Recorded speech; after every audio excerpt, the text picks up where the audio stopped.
Hey everybody, welcome back to another episode of the Catholic Talk Show. Today we're going to be talking about people that are not saints and should be. Yeah, we're going to look at the lives of some very important people in the history of the Catholic Church who aren't yet considered saints. All of you non-saints, pray for us. Unless your call for veneration hasn't been approved. Yeah, you're right.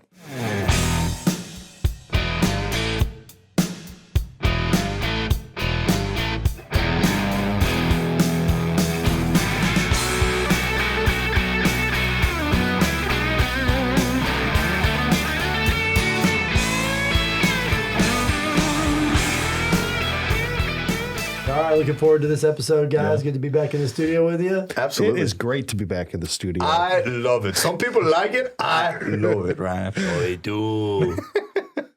No, this is an interesting topic, right? So there are many, many Catholics who have obviously lived a very strongly devout life, but are not saints. We can't cover all of them because it's probably countless. But there are certain people throughout, relatively recent history, I think, that should be considered to be saints. Yeah, we've done shows on the process of canonization before. Yeah. And a lot of times, though, that process gets stalled for one reason or another. And people who seem like they are, slam dunk candidates to be saints, their cause can stall out for years, decades, or centuries. And we're going to take a look at some of those and why they are not yet canonized and what it might take to get them over the hump, as it were. Mm-hmm. Oh, true. So now, before we do, why don't you tell everyone how they can learn more about us? Sure, Ryan. So if you are not following us on social media yet, take a moment, go to @Catholic Talk Show for any of the platforms, Twitter, Instagram, and Facebook. And if you want to find other ways where you could view or listen into our content, go to CatholicTalkShow.com.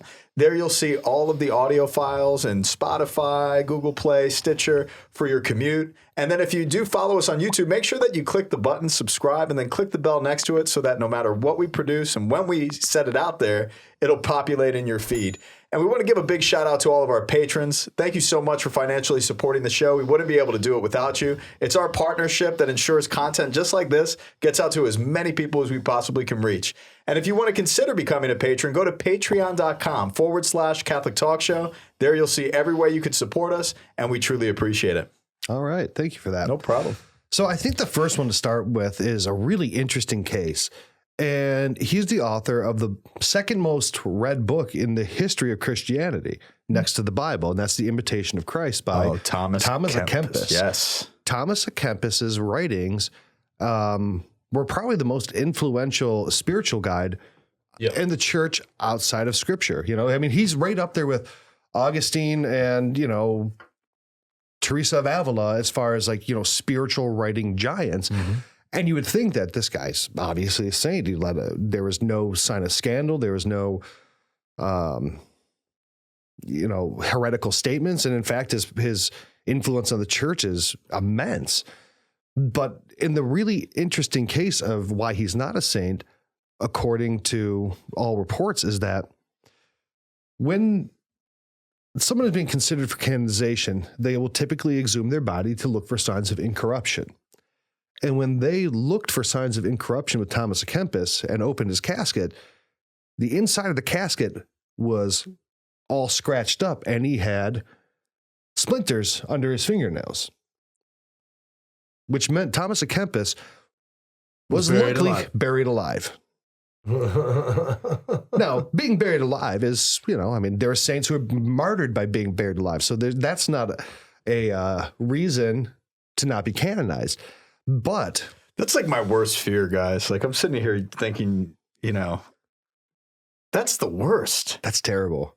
So what would you do if you were buried alive? God bless. I'd probably have a heart attack. I don't know. See, now here's how it went, though. They said, well, he was buried alive, and somebody who obviously was so close to meeting Jesus, why would they resist so much? And because I love Jesus, but if I was buried alive, man, I would be scratching and gnawing and kicking and yelling. Well, then we're not going to have a St. Richie Pagano. That's exactly clearly, right. I guess. I mean, that's just crazy. Yeah, because they said he wasn't resigned to his fate, and that someone who knew that they were about to meet Jesus resisted it so much that there must have been some sort of defect in his cause for canonization. Now, I think that's a bit much. That's a bit much. Yeah, because if you're going to wake up in a box like that, you're going to try to get out. Just by nature. Yeah. So I don't My know. heart is like pounding right now. Yeah. Well, you don't have to worry about it. We'll know you're dead. when you're dead. Please make sure, like, poke me with a stick or something. You Yeah. know, do some Do organ something. donation. Oh my goodness gracious! Yeah, So- we're not going to take you after a dentist appointment and go bury you. He has a dentist appointment tomorrow. Yeah. I do. Unless it goes terribly wrong. But Thomas Kempis, like, from my early reversion, days, I totally got into his imitation of Christ, and how many countless saints in recent history really identify his work as being their favorite or bedside, devotional. Absolutely. And, some of his quotes from that book, which I love: "Be not angry that you cannot make others as you wish them to be, since you cannot make yourself as you wish to be." It's like wise little sayings. Yeah, be not worried about others if you can't make yourself, not try to dig yourself out of a grave and ruin your cause for canonization. Like, I don't know. I mean, I'm sure someone in the Vatican has watched our show once or twice. If you're watching this, maybe take another look at this one. Give a little push. Just a little, just like, look, we're not, it's not 1312 anymore. We can maybe take a look at it. Relax a little bit, huh? Like, I mean, look, if you were buried alive, you'd try to dig your way out too. it. So that's an extreme case, right? Yeah. And one that was, interesting to start with, but also I think probably unjust.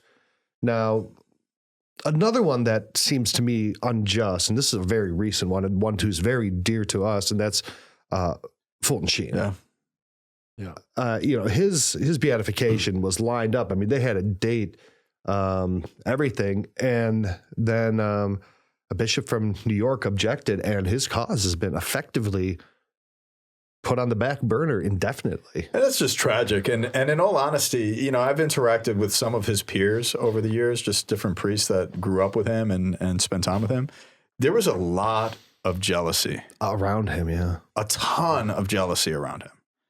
And I think that's a product of what this is all about. I mean, it's just people that were his peers that were jealous of what he was accomplishing. And instead of jealousy, like, how amazing would it be if we had a ton of different priests of his generation doing the same type of thing, programming and getting the word out there and evangelizing. The first televangelist in the world, Archbishop Fulton Sheen. Right. And it's And one of a the most- holy man. Yeah, he had one of the most largely watched shows on television. Yeah. It's true. And, his writings too. Don't dismiss his writings. His book, Life of Christ, is amazing, right? And, his devotion to a daily holy hour. And there,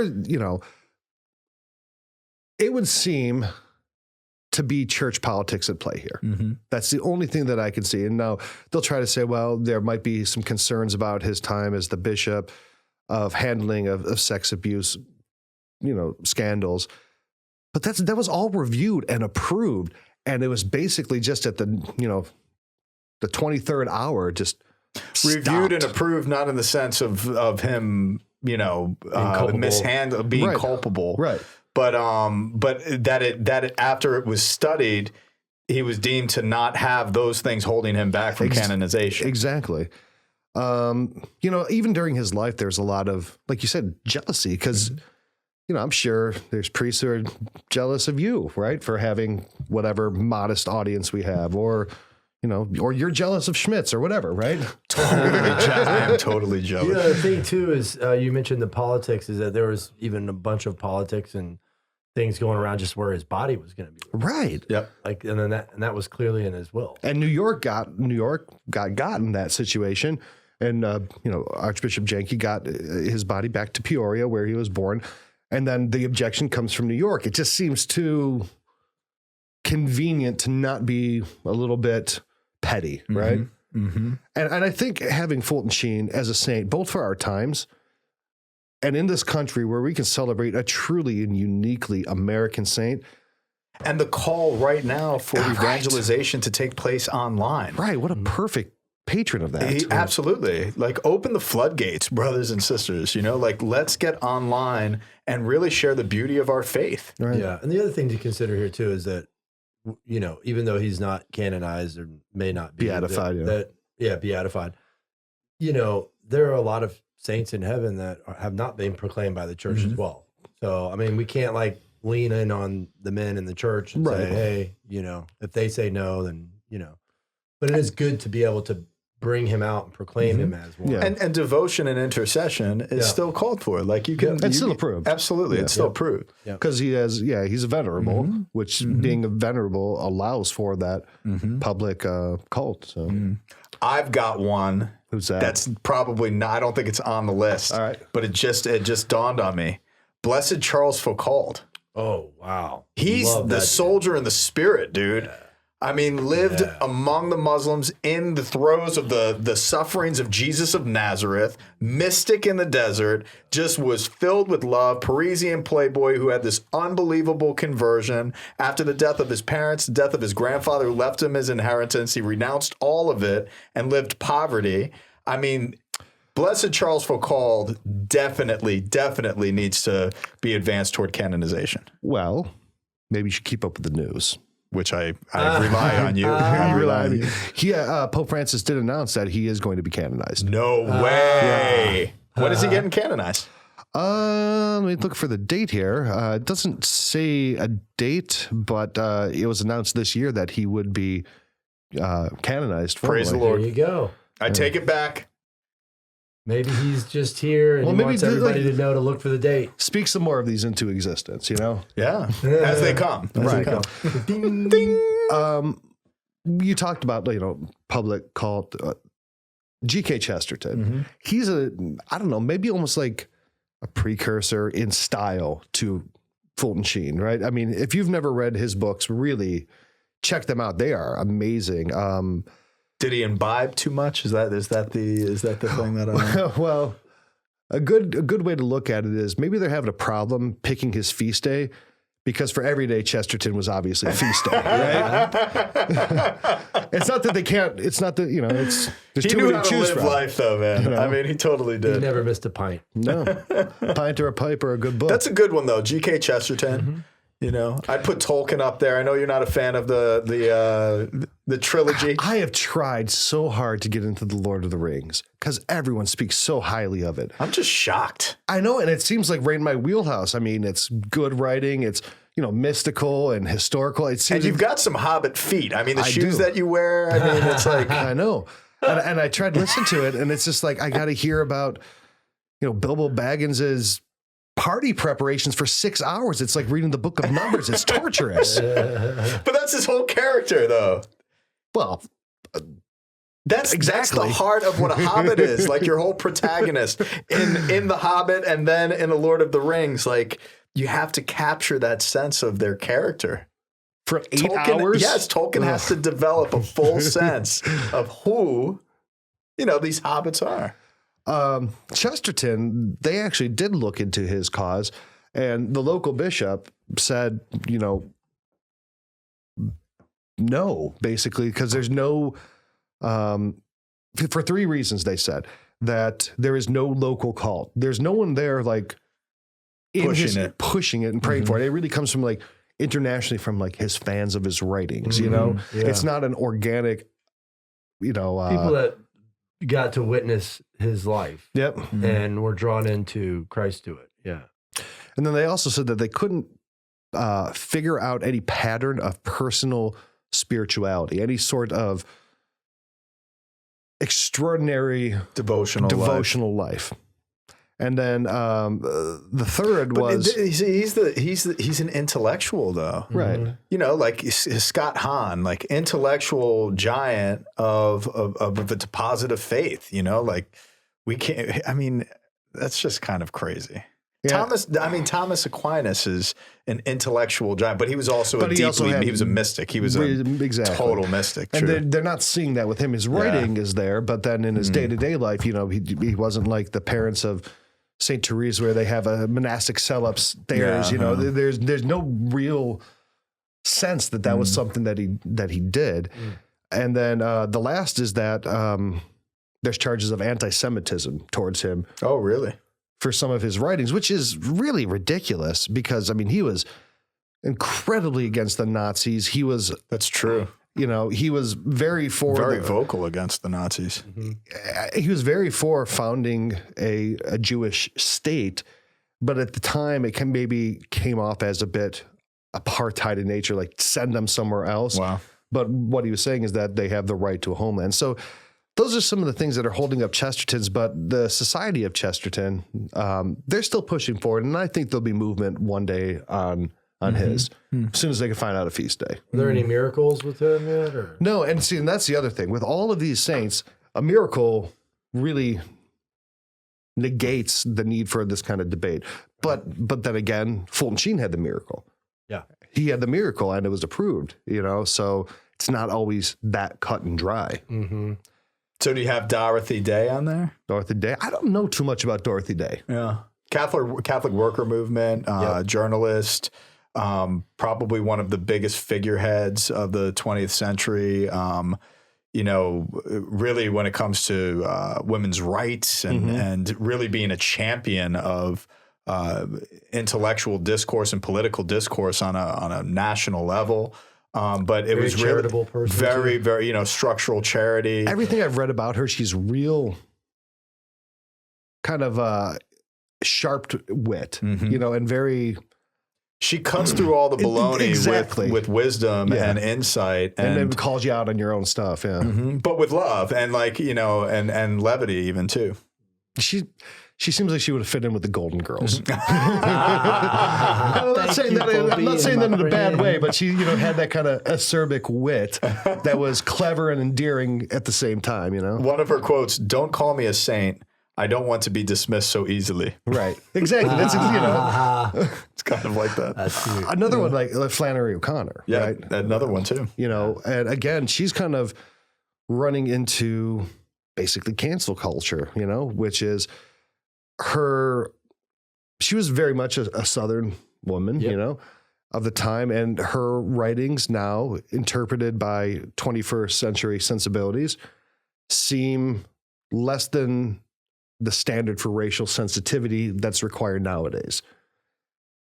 She never said anything, racist, but it was just not sensitive enough. And that's one of the things that's holding her cause back, from my understanding. I still remember being in community college and reading a story about,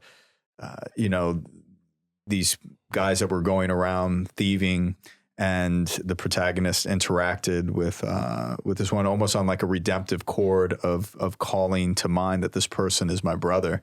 And it was so striking to me. And I was in a secular community college, and the literature professor, I'm just surprised that they chose Flannery O'Connor as someone to put in but it's mainstream. It had a huge influence in the country. And she's a literary giant and really integrated her faith so beautifully and so well. Here's a big one for me. And this is one that really, it seems illogical based on all that we know now. And that's Pius XII. The myth of Hitler's Pope. Exactly. That was a political hit piece by, more or less communist playwrights. Propaganda. It was propaganda to discredit the church in the Cold War. And the church itself now seems like to have fallen for it. I don't know a lot about saints. I'm just a simple country lawyer, right? I'm a caveman. I'm just a caveman lawyer. But when I see Pius XII, I see a saint. Yeah. I have no doubt, I do too. I mean, for sure. He moved in a way that I can only describe as saintly. He spoke and thought and did heroic actions. And the myth of calling him Hitler's Pope, kind of be hard to be like Hitler's Pope when you actively were conspiring to have him assassinated. The Pope actively, in multiple instances, tried to have Hitler assassinated. That's a pretty bold move for a Pope to have someone assassinated. That is not something that you take lightly as a religious leader. To prevent widespread evil. Right. Yeah. And he was actively hiding away Jews. Yep. They have records. They've released the records of the Vatican saving and issuing birth certificates to Jews to save them from deportation and extermination. that is not the act of somebody who is commiserating or sympathetic to Hitler. It's just, it's absolutely Is that the only thing hanging him up? You know, I'm sure from what I've read, there's more church politics as well. That I've read that, okay, well, John the 23rd, you know that his canonization didn't require a second miracle? Really? Did not. Yeah, no. So Pope Francis waived the requirement, as is his prerogative, but waived the requirement for a second miracle to be recognized for John the 23rd, which is pretty rare. It's not unprecedented. I mean, it's within, the rights of the papal office, but that could have been done for Pius XII. And one that it should be done for, I don't think he's on our list either, is Blessed Jerzy Popielusco. Oh, yeah. I mean, that guy is a giant. Homeboy got his tongue ripped out and beat and then thrown in a ravine, and his body was saved before it got chopped up in the ravine. But that's a great pick. One of the greatest movements in the Solidarity movement, one of the greatest, most prolific preachers, suffered from all sorts of, ailments early in his priesthood. But when the communists were really, my goodness, exposing their manifest, violence against the church, he really courageously stood up against them and formed one of the greatest movements, certainly in Polish history, but in world history. And I mean, what a hero. Yeah, even to say that he's not a martyr, which is, I think... No, he's considered a martyr, but that's how he became beatified. But they're investigating a miracle associated with his canonization. Martyrs do not... I know that, but why he's not a saint, it's confusing to me. I think the thing is that there's question of whether his martyrdom was for the faith or actually an odium fide. He has been recognized as a martyr by the Roman Catholic Church and was beatified on June 6, 2010 by Archbishop Angelo Amato on behalf of Pope Benedict XVI. Yeah, I don't know of another martyr who's officially recognized a martyr who's not a saint. Doesn't make sense to me. It really doesn't. And I mean, really, the things that were done to him, and I mean, he was a lion. He is absolutely a lion. Say his name again, because you said it quickly, and I think a lot of people didn't catch the name. So if you look up Jerzy, Jerzy, Jerzy, which is a Polish name. Polish name, Popielusco, Popielusco, Jerzy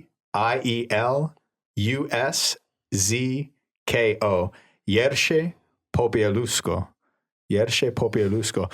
And in fact, I have a movie for you too, that friends of mine produced that I want to share with you as well.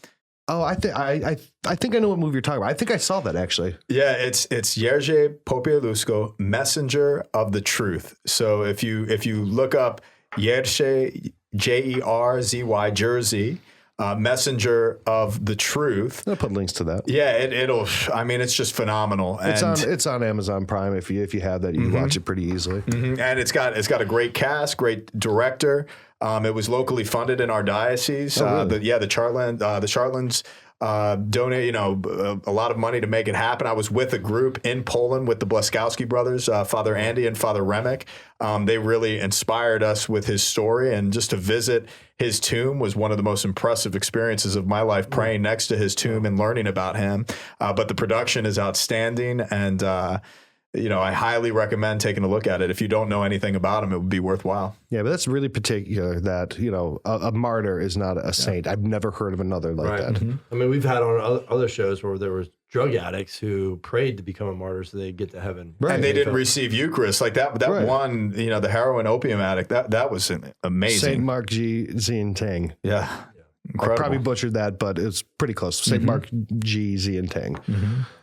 Our sponsor, Hallow, is the #1 Catholic app in the App Store to date. And let me tell you, it is a magnificent app. Over 400 million prayers have been said through this app. There are contemplative prayers, Lectio Divina, Bible in the Year with Father Mike Schmitz. There's so many resources on this app, and it continues to grow. People's lives have been changed by building a habit of prayer through this wonderful technique and this wonderful application. So make sure you check out Hallow today. And as you do, realize that there are so many functions of this app. Developing your own personal prayer, developing prayer even in groups, journaling, and maintaining the consistency of prayer that sometimes we could slip out of in the busyness of life. So check out Hallow. I am sure that it will enrich your spiritual journey with Christ. Another one that's really interesting, and I don't know how many people really know about her, but you've certainly have seen the movie where her visions were inspired by, and that's Blessed Anne Catherine Emmerich. Oh, yeah. Now, Anne Catherine Emmerich was a visionary, and her visions of the Passion, at least, the Dolores Passion, is what inspired the film The Passion of the Christ. Yeah. All right? Yep. And her cause for canonization was moving along very quickly. I mean, she was, bedridden, suffered, was a mystic and a visionary. Her cause for canonization was open in 1892 and was moving along, and she was, beatified. But then it was completely stopped in 1928. Well, I'm sorry, she wasn't beatified, but it was open in 1892 and it's completely stopped by the Vatican in 1928 because they suspected that that her writings had been altered by either a priest who was assisting her or somebody else. So they said, any evaluation of her as a saint based on her writings is completely suspended, and it's been that way since. But what they said, in 1973, the Congregation for the Causes of Saints reopened her case and said, we will consider her as a saint, but not anything to do with her writings, only based on miracles. And sure enough, a miracle was attributed to her because, she kind of fell into a weird, middle ground because her writings were, tampered with. But then she was beatified by John Paul II in 2004. And if it were not for that, she'd probably have been a saint by now because of her writings, even the portions that were not tampered with and her miracles. So she needs a second miracle, but hers was a case that was open and moving along quickly and completely shut down and then reopened. Kind of a strange case, looking at how the causes go. There is one that has to be on the list that I know is near and dear to your heart, which would be Blessed Pier Giorgio Frassati. Yeah.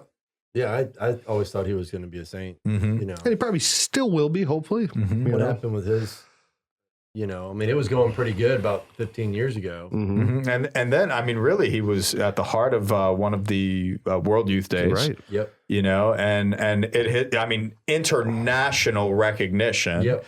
And his level of charity and influence over young people especially is tremendous. You have the mountaineering, like men's masculinity, spirituality, that type of, patron saint for that type of lifestyle, being devoted to Christ and having one's masculinity sanctified. He's like at the top of the list. Yep. One of the things that I've read and it's been inferred about why his cause, because you would think after the relative supernova that he had on the church when he was really, his cause was put out there. And how many people think of him all the time? You would think there'd be so many people having a devotion to him that if he's a blessed, certainly another miracle could be attributed to him.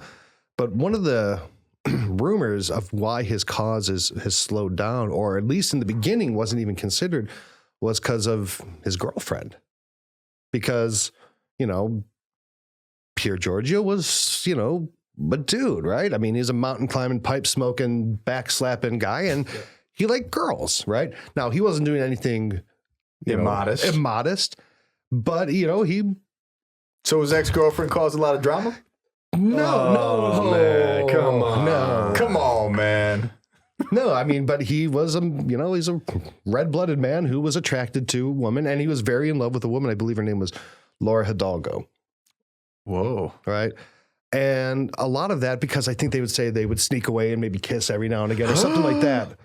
Ooh. What? Clutch your Not be a pearls. saint now. Clutch your pearls. Clutch your word. A man kissed a woman, and that he could never be... man kissed a woman. So, I know that Say it ain't so, Pier Giorgio. God bless America. For heaven's sake, canonize the man. Can a man get a kiss? Can a man get a kiss at the same time? It's not like he was a priest. Jeez. Lord have mercy. Right.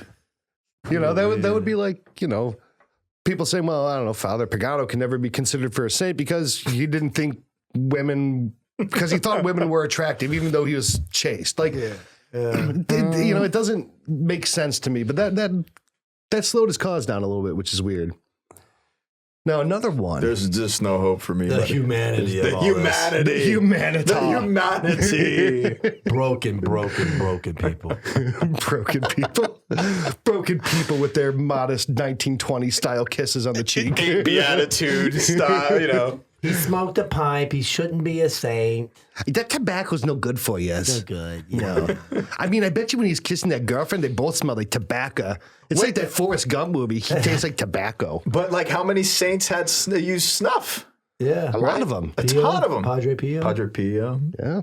Yeah. Leo. That's back when they used to snort it. That's right. Which is so weird, dude. It's so weird. Just snorting ground up tobacco. Oh, Lord. Yeah. I mean, I've snorted some things in my life, if I'm being honest, but I would never do snuff. On another show, we talked about how the cavities of their nasal passages, when the incorrupt, Yeah, like there's some they saints. found some where they're just like, whoa. That was the area where there was corruption. They were sniffing so much tobacco. Were incorrupt, but where they had the snuff. Guys, like, I'm not doing anything with this part. No, He did. it was all you. That was your worldly attachment right there. You know, here's another one I think's really interesting. Charlemagne. The rapper? No? No, I don't know who that You is. don't even know who that is? All right, forget it. Dude, I'm in the hip hop culture. I'm not. I like. I was. Yeah. Well, I was kind of still a little bit, I guess. You still are. You're All right, moving on. Charlemagne. Charlemagne. Okay. Charlemagne was like the first emperor in the West, you know, since the fall of the Roman that's Empire. Charlemagne. Yeah, that's Charlemagne, not Charlemagne the God. I do keep up with do the know. kids. Didn't You do know. Charlemagne have the Sophia? No, that's Justinian. Justinian. Justinian had that. He was the emperor of the East. But this is the first emperor of the West, proclaimed emperor in 999, I think, by the Pope, you know, on Christmas Eve.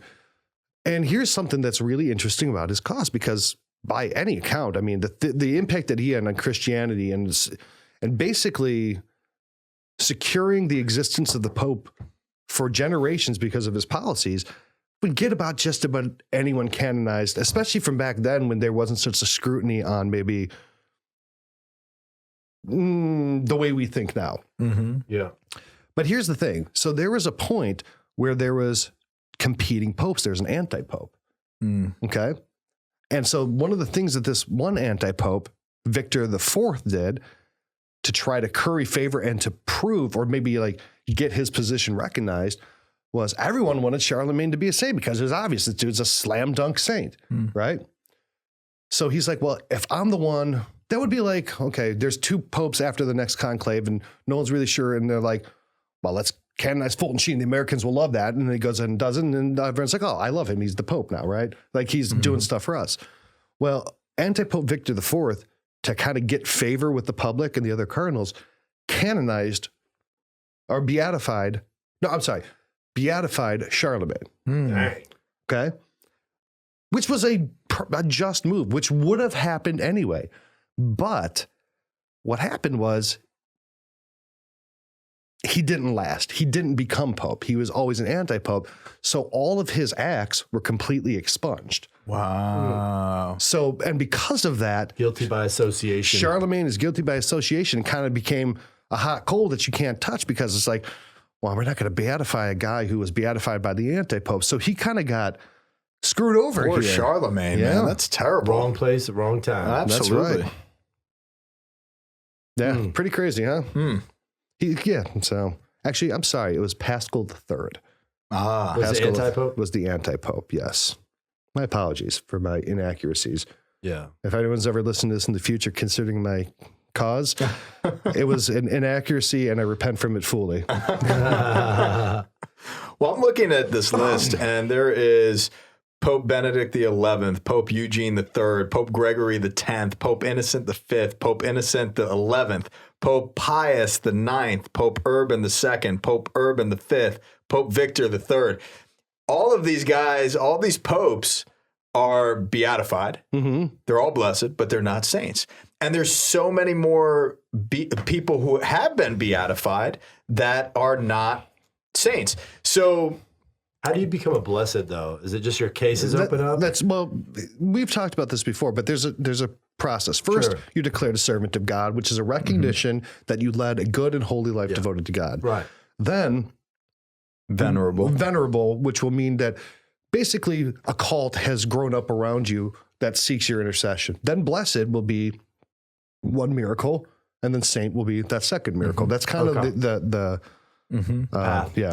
And what's necessary around it is to have postulators and people who promote the cause of canonization and the process of canonization. Get people to pray. Yeah, and that's where Catholics who are listening in on the show or viewing, you have a part to play in this, in increasing your devotion and asking for favors from these different saints associated with miracles, because this is one of the most beautiful aspects of the Catholic faith, is seeing how God's action of grace and miraculous touch happens in the history of what we experience. So, there's so many saints that I pray to throughout my day. What are some of the saints you pray to, Delacroix? Dismas, St. Peter, Mary, Joseph, Padre Pio, about it. Yeah. So, there's all sorts of saints out there to get to know and to develop a relationship with.